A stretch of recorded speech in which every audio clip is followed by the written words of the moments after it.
สวัสดิภาพได้មានទម្ងន់350គីឡូនេះណាគឺជាទូដៃសវត្ថិភាពមួយដែលគេពេញនិយមប្រើប្រាស់ជាប្រចាំថ្ងៃយ៉ាងមកដោយសារវាមានទំហំធំទូលាយក៏ដូចជាកម្ពស់វាខ្ពស់ល្មមដែររហូតដល់3ទឹក33អាណោះបងប្អូនទាំងអស់គ្នាចា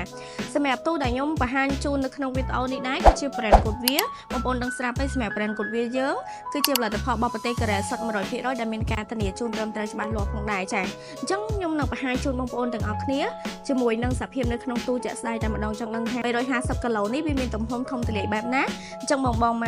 មើលជាមួយខ្ញុំទាំងអស់គ្នាអញ្ចឹងខ្ញុំបើកទ្វារទូដោយប្រព័ន្ធសោបប្រវល់ប៉ុន្តែសម្រាប់ទូនេះគឺពួកខ្ញុំបានប្រវល់ហើយអញ្ចឹងគឺខ្ញុំអាចកាច់ដៃកាច់ឡើងលើដើម្បីបើកទ្វារទូបានហើយចាសម្រាប់ទំហំទូនៅខាងក្នុងវិញគឺវាមានទំហំធំទូលាយបងគឺយើងអាចដាក់សម្ភារៈបានយ៉ាងច្រើនក៏ដូចជាដាក់ឯកសារបានយ៉ាងច្រើនផងដែរក្នុងនោះគឺយើងផ្ដល់ជូនជាមួយនឹងធ្នើចំនួន3កែចំនួន1សម្រាប់នៅខាងក្នុងទូគឺយើងដាក់ទម្រង់កតា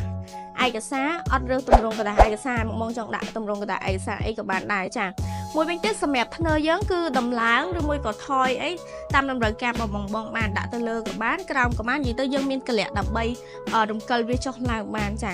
ហើយសម្រាប់ធ្នើនីមួយគឺយើងត្រូវទម្ងន់បានធ្ងន់ល្មមដែរពីឯនៅខាងមុខទ្វារទូវិញគឺយើងមានកលឹះកលឹងជុំវិញទាំងសងខាងតែម្ដងសម្រាប់កលឹះនេះគឺវាធន់រឹងមាំនៅក្នុងការគាស់ខ្លាំងមែនតើបងហើយសម្រាប់នៅខាងក្រៅនៃទូវិញគឺមានតជីទ្វារចំនួន3តជីទ្វារដ៏រឹងមាំផងដែរបងហើយវាការពារជាមួយនឹងការកាត់ផ្ដាច់ផងដែរសម្រាប់នៅខាងមុខទូគឺផ្ដល់ជូនជាមួយនឹងដុំសោបង្វិលចំនួន1ដុំក៏ដូចជាសោចាក់ឡុកពីក្រៅមកតង់ទៀតហើយជាមួយនឹងដៃកាច់ដ៏ស្រស់ស្អាតមួយផងដែរសម្រាប់ទូខាងពួកយើងមានការធានាជូនបងប្អូនរហូតដល់5ឆ្នាំពេញតែម្ដងទៅលើដុំសោនេះបងប្អូនទាំងអស់គ្នាចាសម្រាប់ទូយើងនេះដែរគឺយើងប្រើប្រភេទទឹកថ្នាំ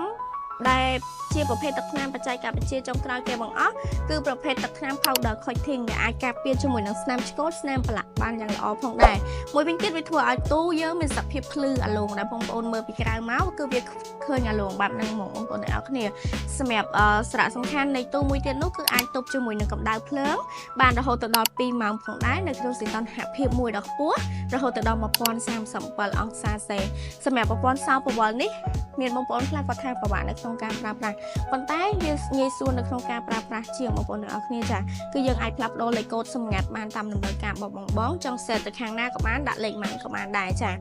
សម្រាប់ទូខាងយើងផងដែរមិនមែនមានតែមួយទំហំនេះទេបងគឺយើងមានចាប់ពី45គីឡូរហូតដល់600គីឡូផងដែរប៉ុន្តែសម្រាប់នៅក្នុងវីដេអូនេះគឺ350គីឡូអញ្ចឹងបើសិនជាបងមានតម្រូវការចង់យកទៅប្រើប្រាស់ឬមួយក៏ចង់យកទៅលក់បន្តចង់សួរព័ត៌មានបន្ថែមអីបងអាចធ្វើការទំនាក់ទំនងតាមលេខទូរស័ព្ទដែលខាងគ្នាខ្ញុំដាក់នៅក្នុងវីដេអូនេះឬមួយក៏បងអាចឆាតចូល page បានអញ្ចឹងជួបគ្នានៅក្នុងវីដេអូក្រោយអរគុណច្រើន